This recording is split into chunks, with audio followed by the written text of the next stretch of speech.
Welcome, everybody. Hello, folks. It has been too long. It feels good to be back.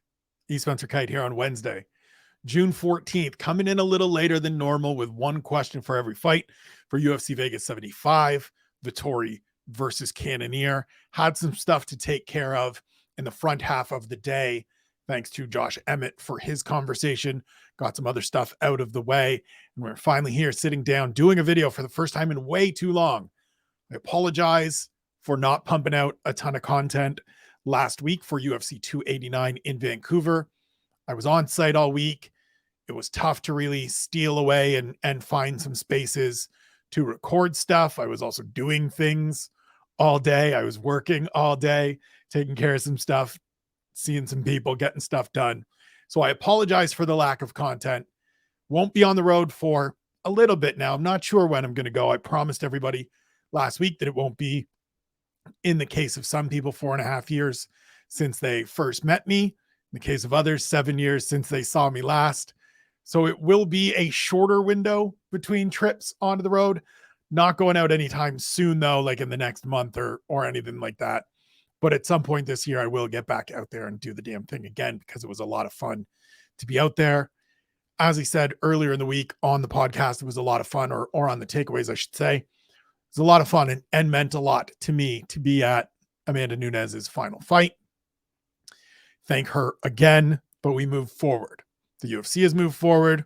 The athletes are moving forward. I shall move forward. We here at Keyboard Kimura shall move forward to one question for every fight for UFC Vegas 75. As I said, Vettori versus Cannonier. We start in the main event. And my question is, can Vettori solidify bronze medal status in the middleweight division? I generally don't really like these kinds of fights. I don't necessarily enjoy sort of the 3 versus 4 matchup in this kind of situation, because it feels like you're not really fighting for anything much. But that's just where we're at middleweight right now, because Marvin Vettori has already fought and lost to Robert Whittaker and Israel Adesanya. Jared Cannonier has already fought and lost to Robert Whittaker and Israel Adesanya, the gold medalist and bronze medalist, and silver medalist, I should say. If you flip them, if you reverse them, Izzy the gold medalist, Rob the silver medalist. These two battling for bronze medal on Saturday. It's an interesting fight to me, and here's why. I really did like a bunch of what Vettori did in the Roman Dolidze fight. I picked Dolidze going into that fight. I thought we would see him grapple. I thought we would see him have success in the grappling realm. We didn't. Marvin Vettori did well. He introduced some leg kicks. We saw a little bit of development, and Vettori is a guy to me that I feel personally like I lose sight of the fact that he's still south of 30. And that means something to me, because not only does it take till, in most cases, athletes get into their 30s and their early 30s at that, for them to really hit that peak where what we always talk about the experience and the talent and all the different things coming together, comes together and coalesces. But it's also just about getting over some of that young, youthful brashness. And I think Marvin Vettori may be getting there. I like this matchup because Cannonier is sort of a one concern type of guy to me. You have to worry about the power. You have to worry about the big shots, but he's not somebody that's going to come out here and really look to wrestle you. He's not somebody that's going to come out here and beat you death by 1,000 cuts. It is primarily going to be big shots, individual shots. Even in his win, going the distance against Sean Strickland last time out on the final fight card of 2022, it wasn't a high volume, big output fight. It was Cannonier landed the better individual blows. It was a real tooth and nail kind of fight. And I think for Vettori in a matchup like this, it creates opportunities to go out there and be the volume guy, to go out there and be the pressure guy, because Cannonier will give you moments to sit and wait.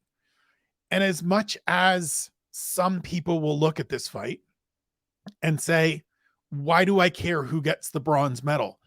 I think of it from a yearly competition, yearly tournament kind of setting, or even an Olympic setting, right? If you're the bronze medalist one year, that means there's only two people better than you. One, that in and of itself is a great achievement. And I think we spend way too little time recognizing those things. Like being the third best middleweight in the UFC is an excellent achievement. Being on that podium, being on the podium in any division is a great achievement. But two, it means there's still room to grow. There's still room to advance. And I think Marvin Vettori, as I said earlier, with that being under 30 piece, maybe this is he solidifies bronze medal, and going forward over these next couple fights, we get to that point where he can win the silver and maybe challenge for the gold again. Now, I don't necessarily need to see him fight Israel Adesanya again, because I think it goes the same way and looks the same way as each of the first two fights did. Izzy certainly distanced himself in the second fight from the first fight, which was a split decision, to going 5 rounds, earning a unanimous decision win. So I don't necessarily need to see it soon, but this feels like really a rooting point, a rooting opportunity for Marvin Vettori. And they're important things. I think, as I said, I think we spend too little time acknowledging what it means to be the third best fighter in a division and appreciating the value of that. Because I can tell you that the person that is 7th or 9th or 15th or 36th would really like to be third. And we as analysts and observers need to remember that and need to recognize that more often, because we could certainly come in here and say, yeah, these are two guys that have failed in their attempts to win gold. Sure. Absolutely factually correct. But it's just, I mean, lots of people fail in their attempts to win gold, and we still watch them fight, still watch them compete. This is a good fight.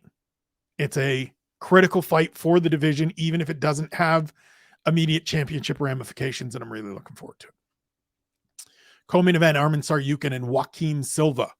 My question is, will Tsarukyan make a statement? I don't believe he needs to.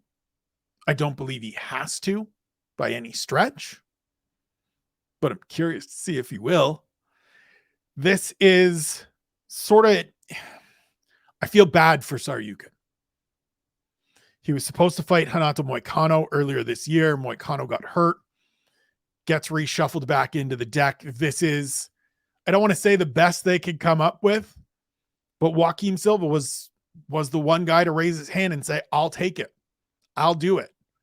And for Tsarukyan, who is just stuck in this perpetual cycle of fighting backwards and nobody in front of him wanting to share the cage with him, understandably, he's kind of stuck in these spots.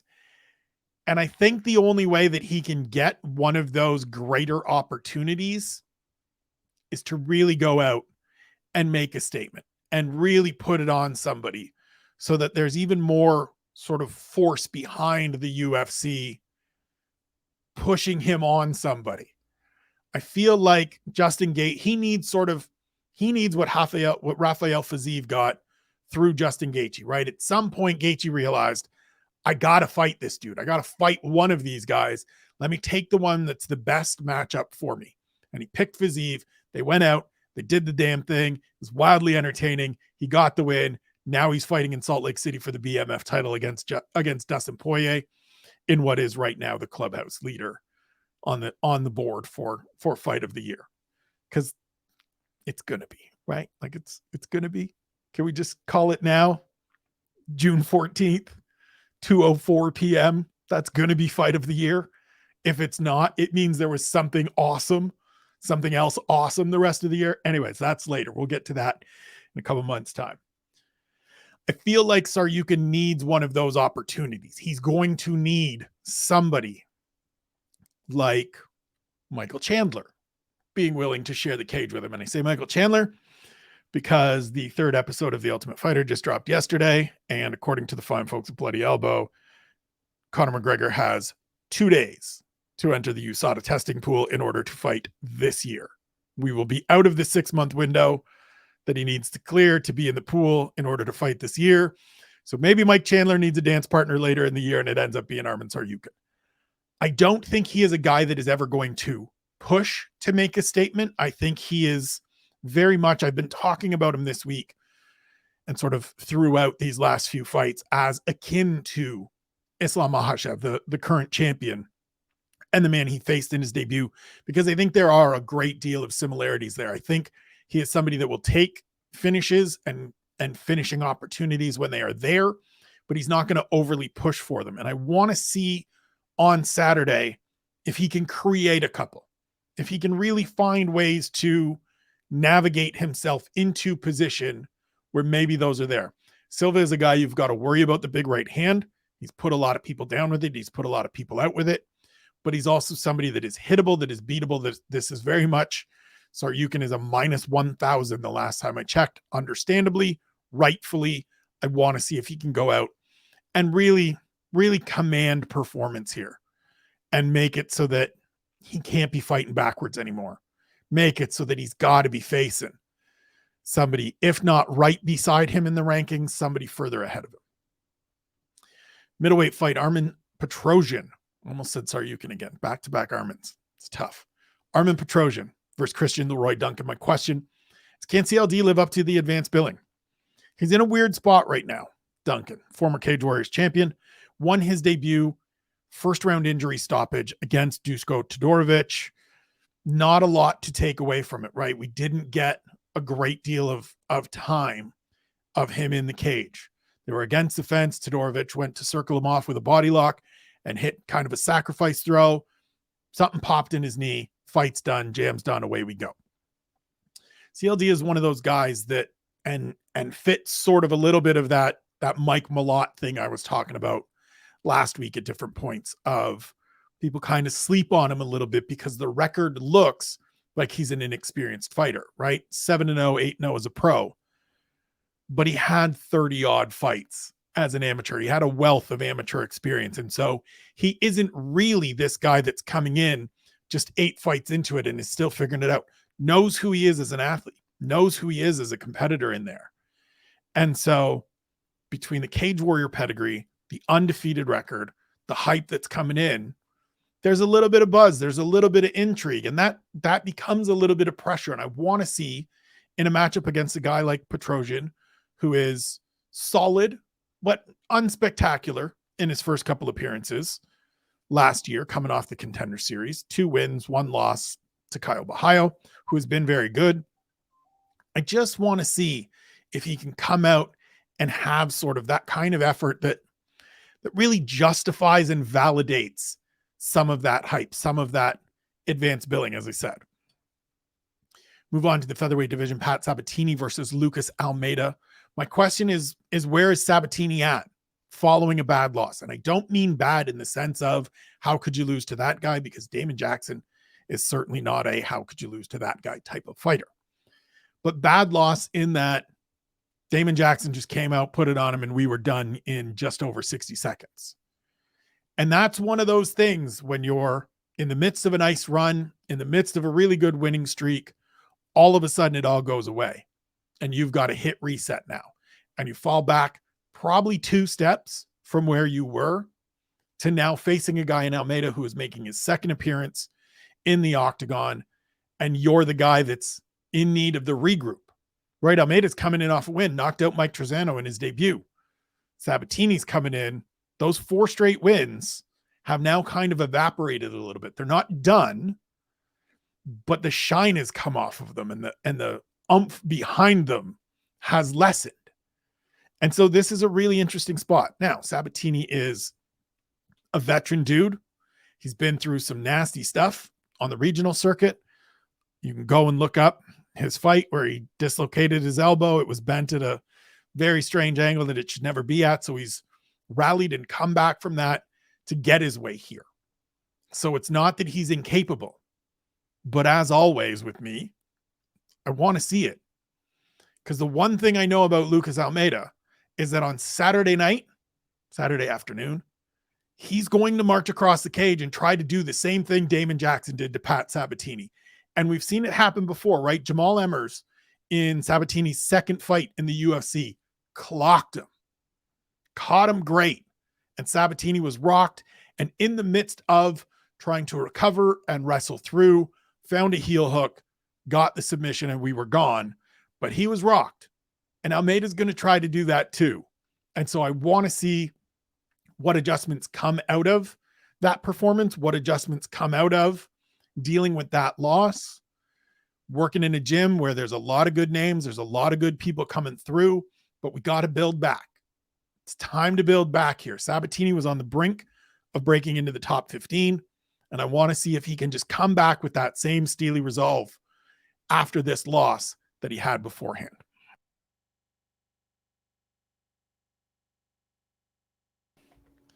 Move to lightweight, Manuel Torres versus Nikolas Motta. My question is, what will we get from Torres in his sophomore appearance? So Torres is a Dana White Contender Series graduate. He earned a first-round finish over Colton England on the Contender Series, came out in his debut and stopped Frank Camacho in the first round, which I think is a very good win. Frank the Tank is very dangerous. I think he's Frank the Crank, but the Tank is just better. 28 years old, 13-2 overall, 4-fight winning streak, action fighter, like absolutely a guy I want to see more of. And this is a good test. Nick Motta is somebody that, again, a Contender Series grad, but has had a bunch of experience, has been around. And yes, he lost his debut to Jim Miller. Getting knocked out by Jim Miller is a thing that happens to a bunch of emerging talents, it seems. But he's rebounded with a good win since. He's in the win column. He is more experienced. He is more polished, more overall weapons that we've seen thus far than Manuel Torres. But I want to see what this young, talented Mexican fighter can do. All due respect to Irene Aldana last weekend, doesn't derail the fact that this has already been and continues to be a really great year for Mexican fighters in the UFC. Not her night last weekend. You're in there with the greatest of all time. These things happen. But can Torres come out and show that he's more than just an all-action guy that is kill or be killed? I'm fine with kill or be killed. And don't get me wrong, I want to see action fighters. I like it. But there's a little bit of playing with fire that limits how far you can go. And I want to see if he's somebody that can go out there and meter a little bit of that fire and meter a little bit of that aggressiveness and turn it into something beyond just we go out there and it's rock'em sock'em robots and whoever lands first gets the win. The other guy lays down on the canvas and looks up at the lights asking the referee what happened. Certainly in on those fights. Don't get me wrong. You want to give me a bunch of those fights on a Saturday night, your boy's in, as always. But I just want to see if there's another layer there. I want to see if there's more wrinkles to it, more elements to it. Because I think this is a good opportunity for Torres to show that there is more, if there is more. Move to the welterweight division, Nicolas Dalby and Muslim Salikhov. My question is, which 38-year-old will keep trudging forward? And I say trudging with the utmost respect and appreciation for these two men. First and foremost, as always, not calling anybody old because I got 6 years on them both, which makes me feel hella old because we talk about these athletes as like, well, they're getting towards the end of their career, and I am 6 years older than them. Shaking my damn head. For those of you that aren't watching on the YouTube feed, that are just listening on the podcast feed, thank you very much. But I am shaking my damn head because I am old. These two guys are, to me, the epitome of that staunch veteran presence. And while I'm looking forward to this fight because Dalby is a guy that you can't tire, a guy that you can't put away very easily. Salikhov is always dangerous. We saw that in his last fight against Andre Fiala. We've seen that in several of his fights. He throws spinning shit even at 38 and it still comes quick. I would like to see them more often than not. I would like to see these kinds of guys, these types of athletes, these two men against younger emerging talent, because I think they are the perfect veteran test. These are old salty dogs that are perfect for facing some of these young bucks that are trying to make their way into the top 15. I love this matchup on Saturday. I'm genuinely fascinated to see how it plays out. I think it can be a fight of the night contender. Absolutely. I think it will be that much fun Nicolas Dalby loves getting in fistfights. Muslim Salikhov likes getting in fistfights. This will be entertaining. And I hope as we're watching it, and I hope as the broadcast crew is talking about it, they give a little bit of that love to the veteran presence, to these guys that are just here doing it still, grinding it out, putting up wins. Like, these aren't two guys that have, struggled to find success and have sort of battered records that are, they're not coming in 19-12. They're not coming in 23-15. These are two guys that had a lot of success outside of the octagon and have had a fair amount of success inside of the octagon. Salikhov was ranked for a number of years. He's fallen out now and he's 38. And so it's probably not going to happen again where he crawls back into the rankings, but he's still a dangerous threat, as is Nicolas Dalby. So this should be entertaining. And I just want to see which one of them gets their hand raised to sort of claim that I'm the old head that the young cats need to go through spot in the welterweight division. Move to bantamweight, one of our weekly bantamweight matchups. Honey Barcelos and Miles John. And my question is, can Miles Johns make a run? So Miles Johns is a guy that won the LFA title, trained out of Fortis for a long time. He is now up at Marathon MMA, which is Trey Ogden's gym in the Midwest region in Kansas, I believe. And he's somebody that I always thought this was one of those guys, and maybe I'm going to end up being wrong, but I always thought he was somebody that was going to make a nice little run, be a contender, potentially be a contender in this division. So far, that hasn't been the case. He's 29 years old, coming off a win over Vince Morales, but thus far is just 4-2 in the UFC.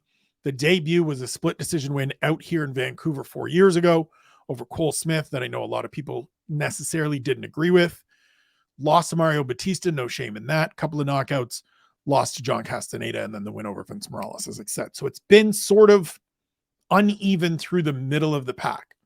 Losing to Mario Batista is continuing to age well, as Mario Batista works ahead of him towards the top 15. But I just want to see if there's something. I think he is one of these people that has been caught up a little bit in some gym changes and some dynamics changes. He left Fortis to go back home. He is from Kansas originally, moved back home, was going to train at Glory MMA and Fitness with James Krause. That gym obviously shuttered. And so he's had to figure it out on the fly. Last time out when he fought Vince Morales, kind of just cobbled a corner together. I believe his dad and his brother were in his corner. His brother Elijah, a good fighter as well.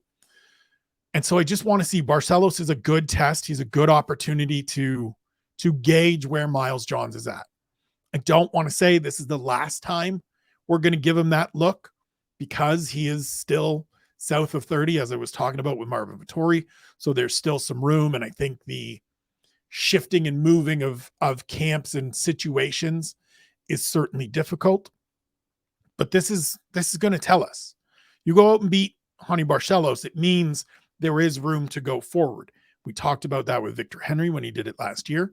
We certainly talked about it in January when Umar Nurmagomedov went out and put a knee on his chin and then hit him with a left hook. And so we'll just see.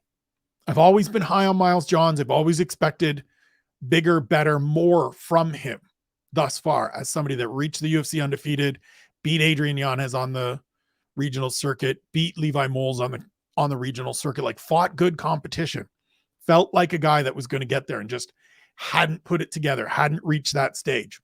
Let's see if he can. Move to flyweight, Jimmy Flick versus Alessandro Costa. My question is, how does full camp Costa look?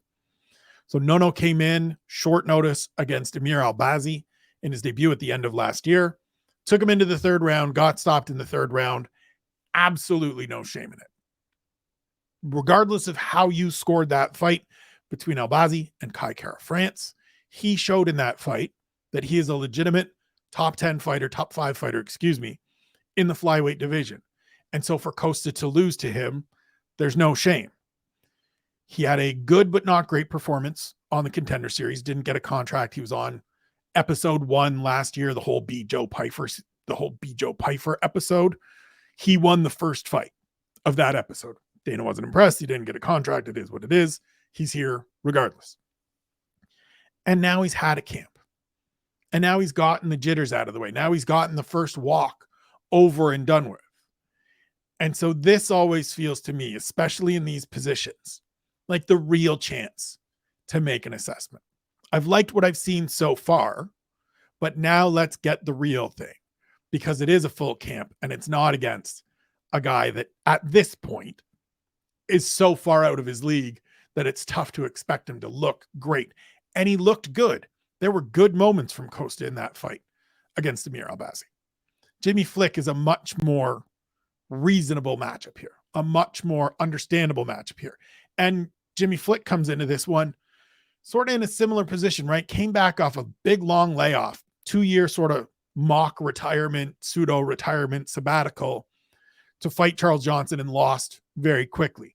Now he's got that rust shaken off. This is a dude that is always attacking, flying triangle on Cody Durden in his UFC debut. I'm never going to forget it. I still don't understand how that didn't win submission of the year when it happened, because he hit a flying triangle in the UFC, God damn it. But still, flyweights are always entertaining. Costa looked good in his performance against Amir Albazi. I want to see how he looks on a full camp, because I think he's somebody that can be not necessarily a contender, but a fun addition to the division going forward.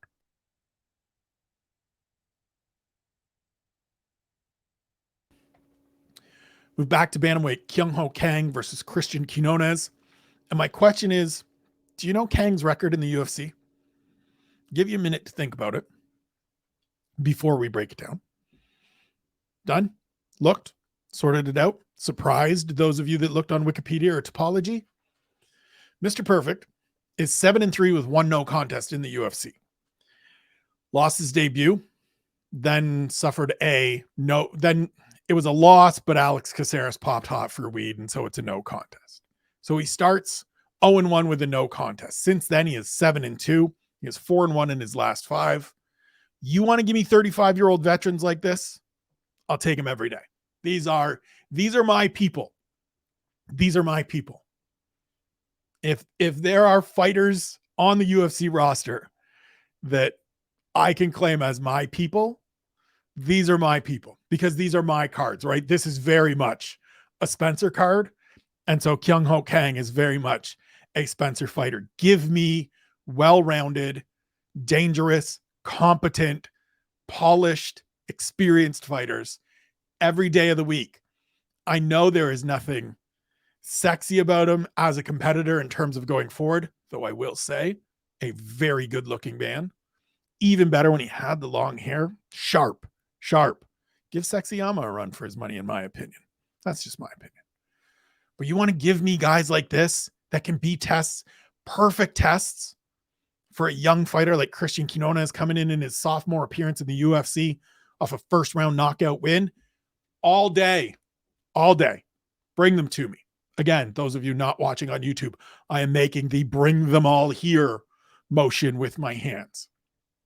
We need to respect and appreciate these kinds of fighters more often. It is tough to get 7 wins in 11 fights in the UFC. It's difficult to go 4-1 in 5. I don't care who you're fighting. Not slipping on banana skins, not getting injured, not getting hurt, not having a bad night at the office. 80% of the time over a 5-fight stretch, he turned up, got the damn job done. Shout out to Kang.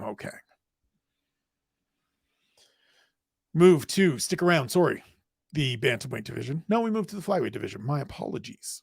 Carlos Hernandez versus Dennis Bondar. My question is, can we get a better sense of where Hernandez fits? Split decision win on the Contender Series to get into the UFC. Split decision win over Victor Altamirano upon arriving in the UFC. And then thrown in against Alan Nascimento, which is just, that's going from the kiddie pool thrown into the deep end. Couldn't swim. Wasn't ready. Didn't have his water wings on. No floaties, no nothing. Was just like, didn't expect this. And got submitted very quickly. And so this fight against Bondar, who is returning for the first time since suffering an arm injury in his fight with Malcolm Gordon a year and change ago, just feels like we clear the decks. We get a real sense here. Altamirano has had some success in the UFC, obviously lost a couple of weeks ago to Tim Elliott, but won 2 fights before that. And a lot of people would make the argument that he won the fight with Hernandez, which would certainly change where he's at and give us, again, a better understanding of where Carlos Hernandez is at.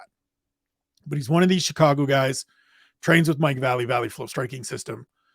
Want to just see. You give me a late 20s flyweight in an interesting matchup, and he's 1-1 in the UFC, where clearly he was in too deep the last time out. Let me see. I just talk about it every time I do this show. Give me points of analysis. Give me opportunities to synthesize data. I'm in. It's not a fancy fight. It's not a fascinating fight. It's nothing like that. Just let me gather data. I'm in. Always.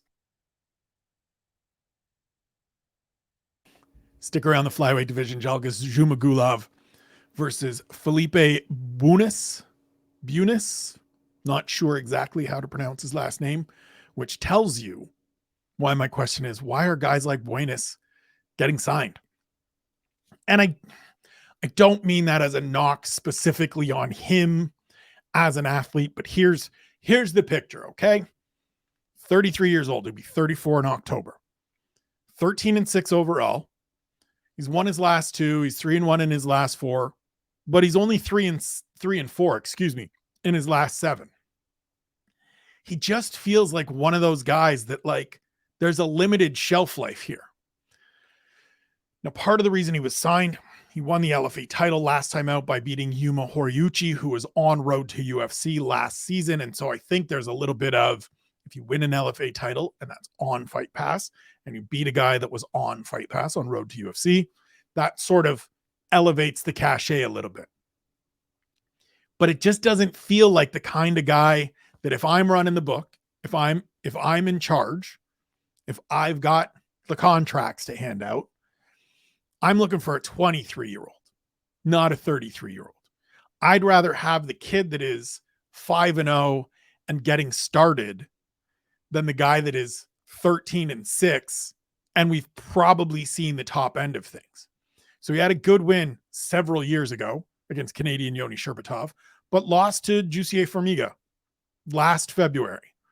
And like, as great as Formiga was throughout his career and still is dangerous, that tells me where the ceiling is. So yes, LFA title. But, and I forget who I was talking to. I think it was last week in Vancouver talking with Ian about it, but regional titles these days don't carry the same weight, the same heft. Actually, it was John Gooden, now that I think of it. Shouts to John Gooden. They don't carry the same weight and the same heft and the same importance as they did previously. And that's not a knock on any of these promotions. It's just that the landscape has broadened, right? Where there used to be just the UFC to service, or the UFC and Strikeforce and early days Bellator, whatever, right? Finite number of everything. So regional circuits, regional rosters were deeper and stronger than they are now. Now we have the UFC and the PFL and Bellator and KSW and even more regional promotions that have become quality regional promotions. So you have Octagon and you have some of these other shows like LFA that are out there, that the talent disbursement is just spread out even more. And so winning an LFA title now in 2023 isn't the same as winning an LFA title in 2018 or before then, when it was LFC and RFA was a separate thing way back in the day. It's the same as Cage Warriors, right? Conor McGregor winning 2 Cage Warriors belts is different than if somebody went out and did it today.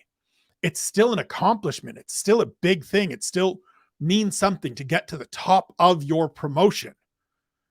But George Hardwick winning his title isn't the same as whoever did it and had that belt 5 years ago.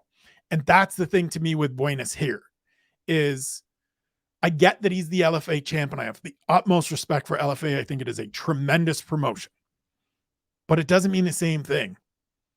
And I'm very interested to see if he can show something on Saturday that convinces only occasionally skeptical me that he should be here and that this was a good signing and that this was a situation where he's just a late bloomer and just putting it together late and not, we should have signed somebody else.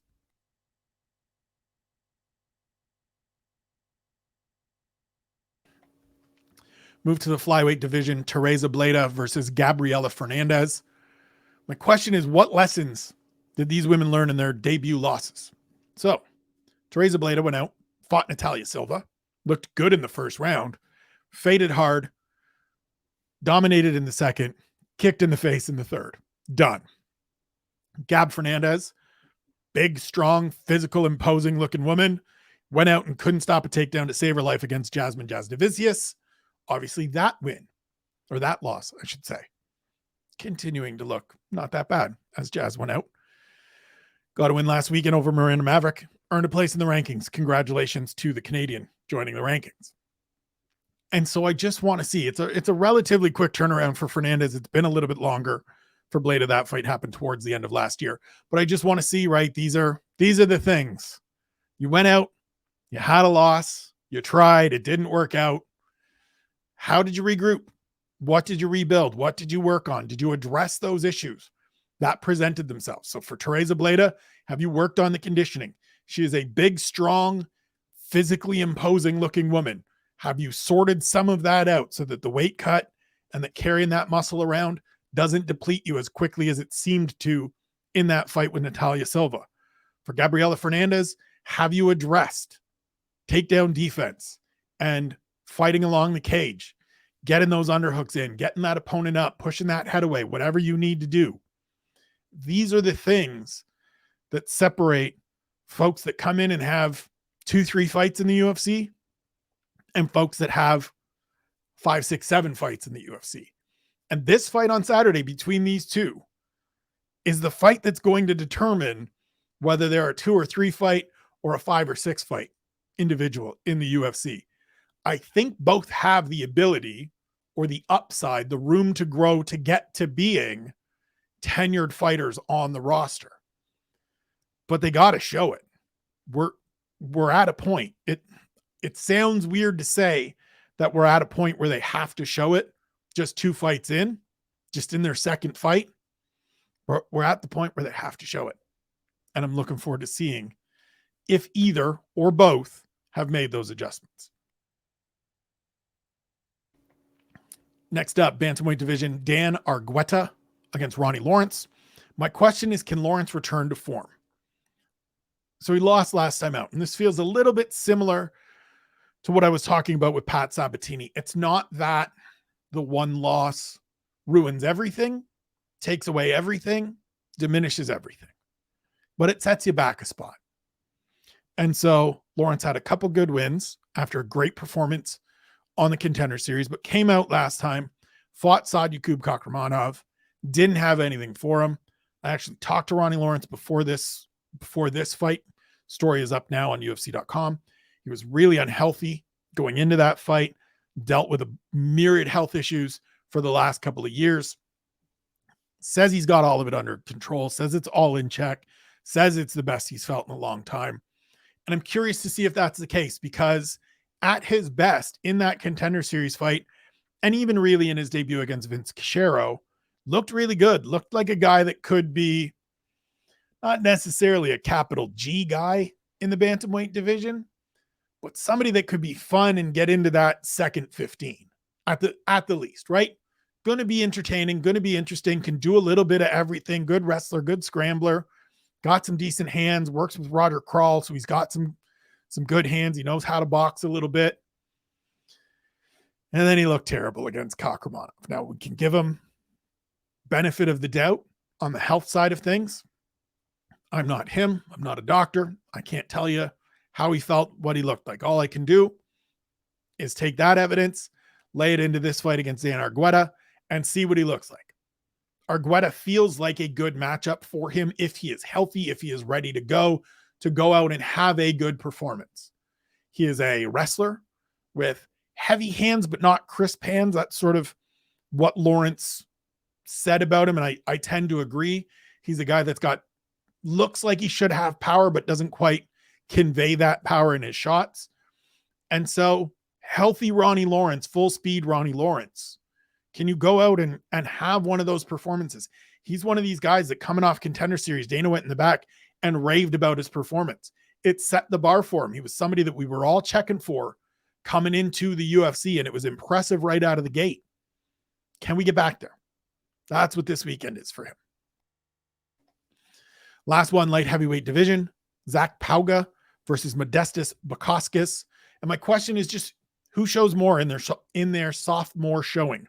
Now, I understand this isn't Modestas Bukauskas' second fight in the UFC, or second fight in the UFC, nor is it Zach Pauga's second fight in the UFC, because Pauga. So that's probably a poorly worded question. Who could just show more here? Let's just edit it on the fly. Who could show more here? So Pauga debuted at heavyweight, got knocked out by Muhammad Usman. Fine. Comes back down to light heavyweight, where he's competed his whole career, where he's undefeated, goes out there against Jordan Wright, and just kind of grinds him into the fence for 15 minutes. And I mean, I said going into that fight that if you don't get Jordan Wright out of there, it sort of tells me a little bit about you. It kind of tells me a little bit about you. Now, I'm willing to, as always, give Zach Pauga the benefit of the doubt, get the first one out of the way, get back in the win column, don't take any risks. Now we're settled a little bit. We can try to go forward. Fine. If that's the case, here we go. Bukauskas obviously had a cup of coffee in the UFC before, won his debut over Andreas Michailidis, lost 3 straight, culminating in the horrific leg injury against Khalil Roundtree, rehabbed that, came back to Cage Warriors, won 2 fights in 2 months, jumped into a fight with Tyson Pedro in February, went over to Perth, and kicked Tyson Pedro's ass. Earned a unanimous decision win to get back into the win column and moving forward again here in the UFC. And I just want to see which of these two guys at light heavyweight, where it doesn't take a lot to get moving forward and get yourself in a position where you're facing, one of those guys that's got double-digit number next to their name. So can Pauga come out and show more than just the grind you into a pulp against the fence? Can Bukauskas come out and carry on this momentum that he's built over the last year, but also through that win, that short notice, really good gutsy effort against Tyson Pedro? I like opening the fight card with these two dudes. I like that this is the opener. There's some intrigue to the first fight of the night, and I hope you check it out. I hope we have covered the bases that get you excited for this card on Saturday. Again, it is a Spencer card. It's a good main event, and then a whole bunch of prospects and interesting questions. Guys that I'm interested in seeing, men and women that I'm curious to see compete. I hope we've piqued your interest with some of it.